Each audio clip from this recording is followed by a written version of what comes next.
মই এখন সৰু চাহ দোকান দি মোৰ পৰিয়ালটো চলি আছোঁ। অহা দিনকেইটাত চৰকাৰখনে শিক্ষিত ল'ৰা ছোৱালীখিনিক বিনামূলীয়াকৈ চাকৰি যিমান দিছে তাতকৈ দুগুণ বেছি দিলে আমাৰ ল'ৰা ছোৱালীৰ অভিভাৱকখিনি নথৈ আনন্দিত হ'ব। এগৰাকী গৃহিণী হিচাপে কৈছোঁ, আমাৰ যথেষ্ট পৰিৱৰ্তন হৈছে। আমাৰ অসমখন আগুৱাই যাব লাগিলে আমাৰ আৰু যথেষ্ট পৰিৱৰ্তন হ'ব লাগিব। যিখন চৰকাৰেই নবহক কিয় আমাক উন্নতি লাগিব, নিবনুৱা সমস্যা আমাৰ দূৰ হ'ব লাগিব, বানপানীৰ সমস্যা দূৰ হ'ব লাগিব। মই এগৰাকী গৃহিণী হিচাপে মই যিখন চৰকাৰে নহওক কিয় চৰকাৰখন সুস্থ সবল আৰু দুৰ্নীতিমুক্ত হোৱাটো বিচাৰোঁ। লগতে সমাজৰো যথেষ্টখিনি যাতে উন্নতি হয় চৰকাৰখনৰ জৰিয়তে সেইটো বিচাৰোঁ। লগতে শিক্ষাৰ ক্ষেত্ৰত উন্নতি হোৱাটো বিচাৰোঁ।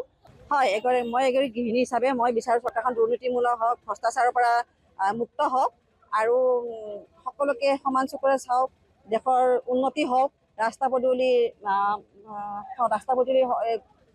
ভাল হওক। মই এগৰাকী গৃহিণী হিচাপে চৰকাৰখন এনেকুৱা এটা হ'ব বিচাৰে যে চৰকাৰখনে আমাক উন্নতিৰ পথে আগবাঢ়ি লৈ যাব, ল'ৰা ছোৱালীক সা সুবিধা দিব, লগতে উন্নতিৰ আগশাৰীত যাতে যায়, বেলেগ দেশৰ লগত যে আমাৰ ৰাজ্যখনো উন্নতিৰ পথত আগবাঢ়ি যায় সেইটোৱে বিচাৰোঁ। ৰাস্তা পদূলি যাতে আমাৰ ধুনীয়া হয়, স্বচ্ছতাৰ ক্ষেত্ৰত যাতে আমাৰ আগবাঢ়ি যাব পাৰোঁ সেইটোৱে মই বিচাৰোঁ।